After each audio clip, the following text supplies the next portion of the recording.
Wave FM 96.6 presents radio कहानी। Radio कहानी में अब आप सुन सकेंगे जूता, जिसे तहरीर किया है उर्दू के नामवर अफसाना निगार और तहरीर निगार अहमद नदीम कासमी ने, और आवाज है ईशा शहजाद की।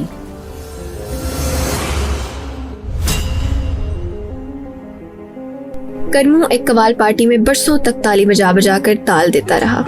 फिर आवाज लगाना भी सीख गया। पीछे से आगे आ गया और बड़े कवाल के घुटने से घुटना मिलाकर बैठने लगा। तब बड़े कवाल को तशवीश लाहक हो गई कि कहीं वो इससे भी आगे ना निकल जाए। चुनांचे उसने करमू को चलता कर दिया। करमू की आवाज तो वाजिबी सी थी, मगर उसने कवाली के गुर सीख लिए थे और हारमोनियम की आवाज में अपनी आवाज छिपा लेने की महारत हासिल कर चुका था। उसने अपनी कवाली पार्टी बना ली और उर्सों, मेलों और शादी ब्याहों के झमकट्टों में गाता रहा और अपने तीनों बच्चों को पढ़ाता रहा। दरअसल बड़े कवाल के साथ उसे मुल्क के बड़े बड़े शहरों में जाने का मौका मिला और उसने महसूस किया था कि अगर उसने अपने बच्चों को तालीम ना दी तो वो उसकी तरह और उसके बाप दादा की तरह ढोल शहनाई बजाते या कवालों के पीछे बैठे तालियां पीटते फिरेंगे और उनकी बातें भी हमेशा ढीली रहेंगी। जब उसने तीनों बच्चों को स्कूल में दाखिल कराया तो सारा गांव जैसे सन्नाटे में आ गया था।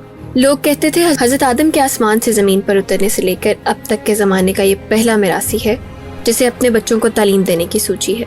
चौधरी ने उसे दारे पर बुलाया और डांटा। शर्म करो करमू, मिरासी होकर अपने बच्चों को पढ़ाते हो? क्या शादियों में इनसे लोग ढोल शहनाई की बजाय किताबें सुनेंगे? क्यों बिगाड़ते हो इन्हें? क्यों नाश मारते हो अपने नस्ली पेशे का? करमू ये सब सुनता रहा और चुपका रहा, अलबत्ता मुस्कुराता रहा। चौधरी की इस डांट पर कि अब कुछ बको भी, उसने कुछ कहा तो बस इतना के इकबाल कैम चौधरी साहब, उम्र भर दाल साग खाने वाले का एक आध बार मुर्ग बटेर का सालन चखने को जी चाहता ही है। करमू ने कवाली के नाम पर चीखें और बड़के मार मार कर पैसा जमा किया और बच्चों को यूं पढ़ाया कि वो गर्मियों की छुट्टियों में गांव आते थे तो मिरासी की औलाद लगते ही नहीं थे। फिर वो ना जाने क्या पट्टी पढ़कर आते थे कि मिरासी के बेटे होने से शर्माते भी नहीं थे।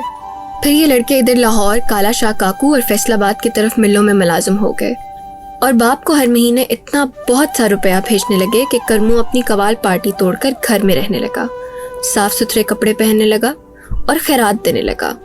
और फिर एक साल उसने ज़कात तक निकाली।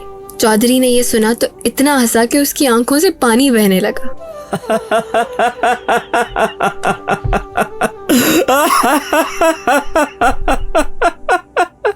और देख लेना लोगों, साल दो साल में खुद ज़कात मांगने निकल खड़ा होगा। अगर उस वक्त तक क़यामत ना आ गई तो एक मरासी जब ज़कात देने लगे तो समझो सूरज सवा नेज़े पर उतरने को है।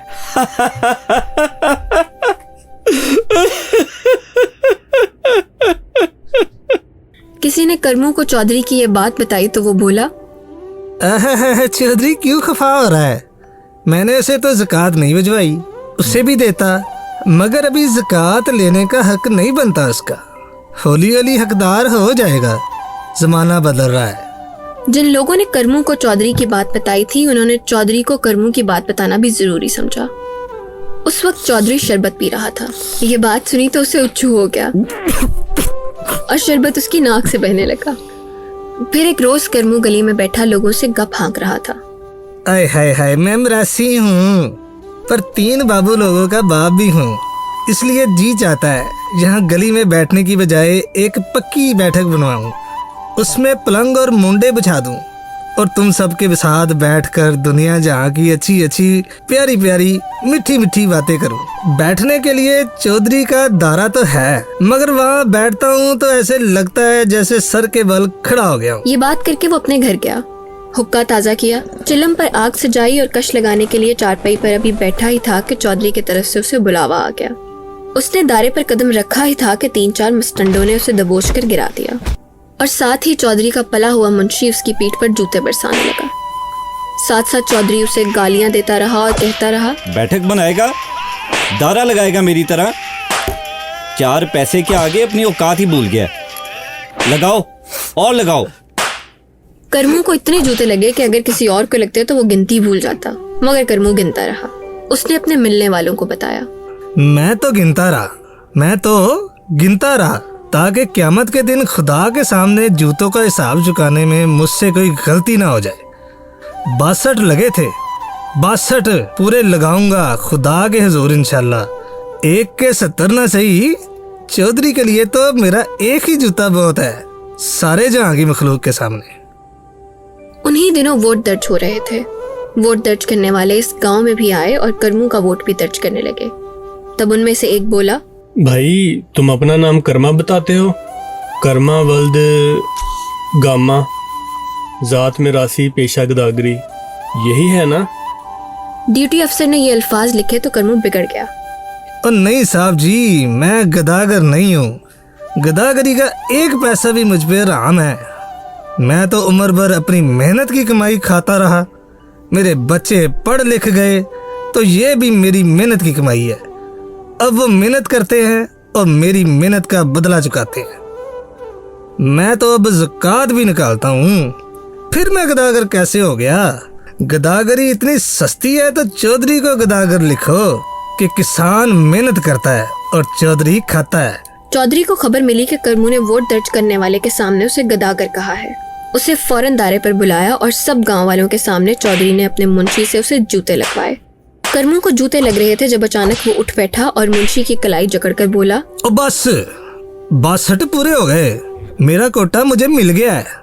ज्यादा लगाओगे तो क्यामत के दिन चौधरी जी को ज्यादा तकलीफ होगी। मुझे तकलीफ होगी? आहो जी। करमू मजीद जूतों का इंतजार किए बगैर जमीन से उठ खड़ा हुआ और अपनी पगड़ी झाड़ने लगा। अब आप खुद हिसाब लगा लीजिए इकबाल कायम कि 62 ये जूते और 62 पिछले, कुल कितने हो गए? खुदा आपका भला करे, 124। क्यामत के दिन अगर 1 के 70 लगेंगे तो 124 के कितने लगेंगे? मुंशी जी हिसाब लगाकर बताओ चौधरी जी को। चौधरी ने गुस्से में अपने जूते की तरफ हाथ बढ़ाया, मगर जब देखा कि दायरे पर मौजूद बेशतर लोग करमू की बातों पर दांत निकाले खड़े हैं तो हाथ वापस लाने के बजाय उसने जमीन पर से एक तिनका उठाया और उसे अपने पोरों में यूं मसला कि वो सफूफ सा बनकर रह गया। गालियां उसके होंठों पर कपकपाती रह गईं। चौधरी इस वाकये के बाद करमू से बहुत संभल कर बात करने लगा। करमू मरासी तो जरूर था मगर खाता पीता मरासी था, और खाते पीते लोगों से हमेशा सोच समझ कर बात करते हैं। लोग कहते हैं शराब का नशा बुरा होता है, मैं कहता हूँ 9 दौलतियों के लिए रुपए का नशा उससे भी बुरा है। करमू को देखो, कहाँ तो जब भी मुझे ये मरासी जाद मिलता था इकबाल कायम की रट लगाता हुआ रुकू में चला जाता था, और कहाँ ये दिन के कल कहने लगा मैं इधर लाहौर फैसलाबाद की तरफ जा रहा हूँ, कोई चीज चाहिए तो लेता हूँ, कोई छड़ी वड़ी, कोई जूता बूता, ये सब रुपए का नशा है।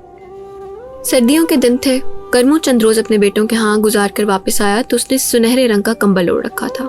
लोग इस कंबल को छूते तो हैरान रह जाते कि क्या किसी भेड़ की ऊन इतनी नरम भी हो सकती है। करमू के एक रिश्तेदार ने इस कंबल को छुआ तो बिस्मिल्लाह पढ़कर कंबल का कोना मुंह में डाल लिया और बोला, वाह, सूजी का हलवा हो तो ऐसा हो कि जब जी चाहा ओढ़ लिया, जब जी चाहा खा लिया। पूरे 100 का है और फिर सिर्फ खूबसूरत ही नहीं है, अंदर से भी पूरा गुनी है। बाहर बर्फ गिर रही हो तो कंबल में अंगीठी सी देखती रहती है। बात चौधरी तक पहुंची मगर यूं कि करमू कह रहा था ऐसा कंबल तो चौधरी को भी नसीब नहीं हुआ होगा। इस पर चौधरी यूं मुस्कुराया जैसे किसी ने खरबूजे का एक सिरा छुरी से चीर दिया हो।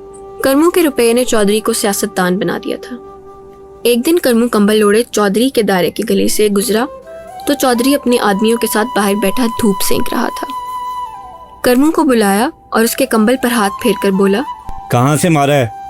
मैंने तो इकबाल कहम सारी उम्र एक पर तक नहीं मारा, कंबल कहाँ से मारूंगा? और फिर कंबल भी ऐसा कि आपने भी छुआ तो मैंने आपके रोंगटे खड़े होते देखे। चलो मारा नहीं तो लिया कहाँ से है? करमू ने जवाब में लम्हा भर देर की। उसकी आंखें चमकी। अपने बेटों के जिक्र पर हमेशा यूं मालूम होता था जैसे उसकी पुतलियों में रखे हुए चिरागों की लोएं जल उठी हों। ओ काला शाह काकू में मेरा बेटा है ना, सरफराज। हाँ, वो सरफा? जी हाँ, वही सरफराज। वो कहने लगा कि अब्बा अब के यहाँ से एक अच्छा सा जूता ले जाओ। मैंने कहा पुत्र जूते उधर गांव में बहुत हैं, कुछ और ला दो, कोई तोहफा चीज। वो ये कंबल ले आया। मलेशिया में इसके किसी दोस्त का अब्बा रहता है, वो ये कंबल अपने बेटे के लिए लाया था। सरफराज ने उसे अपने अब्बा के लिए खरीद लिया। देखो करमू, अगर मैं कहूँ कि मुझे ये कंबल चाहिए तो ले लीजिए जनाब इकबाल कैम। सरफराज पूछेगा तो कह दूंगा चोर ले गए। इसका क्या लोगे? आए हाय कुछ भी नहीं इकबाल कैम। ये हमारी खानदानी आदत है कि हम मुफ्त चीजें देते हैं, लेते नहीं है। तुम जानते हो, तुम्हें तो उम्र भर का तजुर्बा है। जी हाँ, पर कभी कभी लेने वाले पर देने का वक्त भी आ जाता है। इकबाल कैम ले लीजिए ना, सरफराज मुझे और भेज देगा। नहीं करमू, तुम हमारे मरासी हो। तुम्हारे बाप दादा ने हमारे बुजुर्गों की जूतियां सीधी की हैं। मांगो, क्या मांगते हो इस कंबल का? सरफे ने तुम्हें बताया तो होगा कि इसने कंबल के कितने रुपए दिए थे। जी हाँ, सरफराज ने बताया था। कंबल दूसरे मुल्क का है ना जी। मैंने कहा भी सरफराज से कि इतनी फजूल खर्चियां मत किया करो। बोला कोई भी चीज हमारे अब्बा के आराम से महंगी है। तालीम ने लड़कों के दिमाग खराब कर दिए हैं इकबाल कैम। कीमत कुछ ज्यादा ही है। यानी इतनी है कि सरफा मिरासी ये कीमत अदा कर सकता है और मैं नहीं कर सकता। बताओ कितने में आया है? 50, 100, 200, 300 कितने? 300 तो खैर नहीं जी, कुल 262 में आया है। और इतनी रकम तुम्हारे बेटे ने अदा कर दी? कमाता खुजाता है ना इकबाल कैम। तो तुम मुझसे 262 रुपए लोगे? आप 62 रहने दीजिए, इनका हिसाब फिर होता रहेगा। और दूसरे दे दीजिए। 262 में 62 और मिलाकर क्यों ना दूं? आखिर तुम हमारे मरासी हो। चलो ज्यादा ही दे दें इकबाल कैम, 324 दे दें। तुम्हें तो दुकानदारों की तरह ठीक ठाक हिसाब करना भी आ गया है। मैं तो अब बेहिसाबा खर्च करता हूँ इकबाल कैम। बस कुछ आता है तो ये 62 का हिसाब आता है। चौधरी ने करमू के चलाए हुए चाबक से बेनियाज होकर अपने मुंशी से कहा, लो भाई, दे दो इसे 324 रुपए। मुंशी जी 324 रुपए। मेरा मतलब था कि कहीं आप 324 रुपए देने की बजाय 324 जूते लगाने ना बैठ जाए। करमू ने रुपए लिए और मुस्कुराता हुआ चला गया। तब चौधरी अपने सामने कंबल फैलवा कर मुस्कुराया। उसे खूब अच्छी तरह झड़वाया, जैसे कंबल का मिरासी पुना निकलवा रहा है। उसे तय करा के मुंशी के हवाले किया और कहा, ये घर पहुंचा दो। कहना है इसे दिन भर धूप लगवाएं और फिर किसी पेटी में फेंक दें। दर्जनों पड़े इस तरह के कंबल, मगर मैं 2 पैसे के मरासी को 250-300 रुपए का कंबल ओढ़े देख नहीं सकता था। जूते को पांव में ही रहना चाहिए।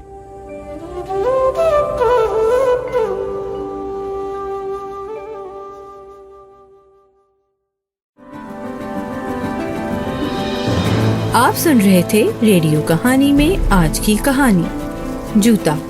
मरकजी किरदारों में शामिल थे नवीद शहजाद, फर्रुख शेख, सलमान मुनीर और मोहम्मद अब्दुल्ला। और इस कहानी को प्रोड्यूस किया है फर्रुख शेख, असद फरीदी, सलमान मुनीर और टीम ने।